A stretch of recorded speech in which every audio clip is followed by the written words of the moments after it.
Hello দোস্ত, আমার ভিডিওতে আপনাদের সবাইকে স্বাগতম। আশা করি ভালো আছেন। আর আজকের ভিডিও আমার টপিক হচ্ছে সিরাজগঞ্জ টু কক্সবাজার ভ্রমণের একটি ভিডিও, যেখানে সিরাজগঞ্জ থেকে কক্সবাজার যাওয়ার সকল দৃশ্য আপনাদের দেখানো হচ্ছে। আশা করি সবাই ভিডিওটা দেখবেন এবং আমার ভিডিও তৈরি করার জন্য উৎসাহ করবেন। দেখতে পাচ্ছেন সিরাজগঞ্জ লাইন বাসে উঠে আমরা সিরাজগঞ্জ হতে ঢাকার উদ্দেশ্যে রওনা হয়েছি এবং ঢাকা থেকে গাবতলীতে নেমে আমাদের ট্রেন যেহেতু রাত 10টায়, সেহেতু আমরা আশেপাশে একটু ঘোরাফেরা করে এক বড় ভাইয়ের ওখানে যে একটু খাওয়া দাওয়া করে একটু রেস্ট নিয়ে আমরা মেট্রো রেলে করে আবার চলে যাচ্ছি কমলাপুর স্টেশনের উদ্দেশ্যে। মেট্রো রেলের ওখানে যে আমাদের টিকিট কাটলাম এবং পাশে একটু ভিডিও করে দেখালাম।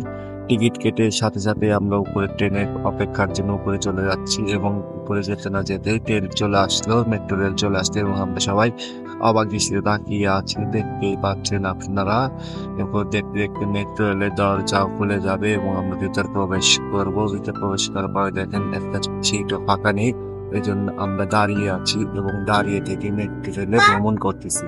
মেট্রো রেলের ভিতরে থেকে বাইরে একটা দৃশ্য উপভোগ করলাম এবং দেখতে পাচ্ছেন দেখতে দেখতে আমরা মতিঝিল চলে এসেছি এবং মতিঝিল স্টেশনে, মেট্রো রেল স্টেশনে আমাদের নেমে যেতে হচ্ছে এবং দেখতে দেখতে পাচ্ছেন স্টেশনটা আপনাদের দেখালাম। দেখতে দেখতে আমরা ঢাকা রেলওয়ে স্টেশন, যেটা কমলাপুর রেলওয়ে স্টেশন নামে পরিচিত, সেখানে চলে এসেছি এবং স্টেশনে ভেতরে আমরা প্রবেশ করছি। প্রবেশদ্বার দেখতে পাচ্ছেন, ভিতরে একটু ভিডিওটা করে দেখালাম ভিতরের অবস্থা কেমন।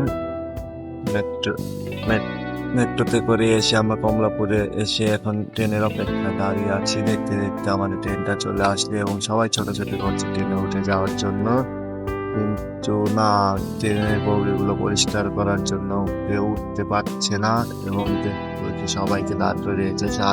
10:30টার ট্রেন যখন 12টায় ছাড়ে তখন আমাদের অবস্থা, আশেপাশে একটা মানুষ নেই, ট্রেন ছেড়ে দিয়েছে।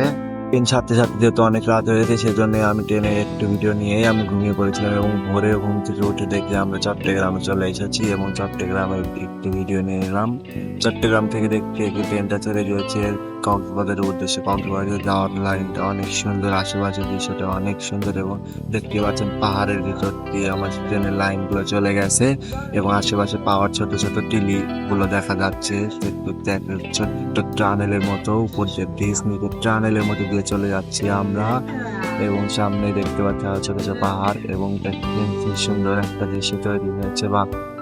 বাঘটা দেখতে অনেক সুন্দর এবং দেখতে দেখতে আমরা দেখতে পাচ্ছেন এই কক্সবাজার স্টেশন দেখা যাচ্ছে এবং অতি শীঘ্রই আমরা কক্সবাজার চলে এসেছি। আর একটু বলে দিচ্ছি যে ট্রেন ভাড়া আমাদের পড়েছে মাত্র 720 টাকা, যা ঢাকা থেকে কক্সবাজার ফুল।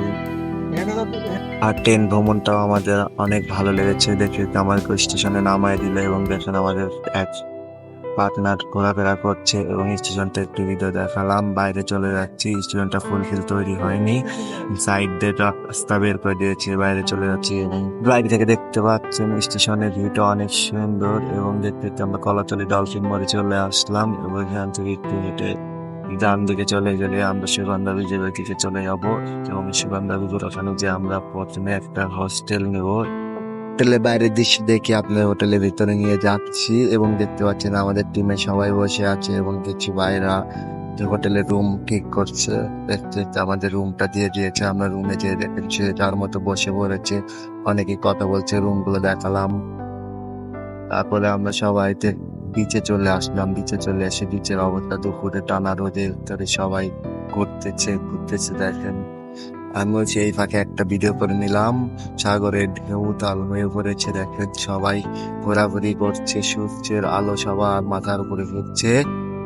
চারিদিকে প্রচুর বাতাসের জন্য রোদেরকে কিছুই মনে হচ্ছে না। দেখেন সমুদ্রের ঢেউগুলো কত সুন্দর ভাবে তেড়ে আসছে আমাদের দিকে।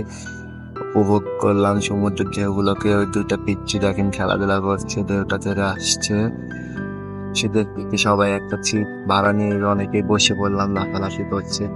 মাছের মার্কেটে এসে মাছ ক্রয় করার জন্য আমরা দেখছি, কিন্তু এখানে মাছগুলো অনেক ছোট ছোট, যেন মাছগুলো না ক্রয় করে আমরা বার্নিস মার্কেটে চলে আসলাম। বার্নিস মার্কেটে এসে মার্কেটে একটু ঘুরে দেখলাম এবং দেখার পর আমরা আচার কিছু কিনলাম। আচার কেনার পর আমরা বাইরে এসে কক্সবাজার তথ্য অভিযোগ কেন্দ্রে একটা ভিডিও নিয়ে নিলাম, যাতে অনেক সুবিধা হয়।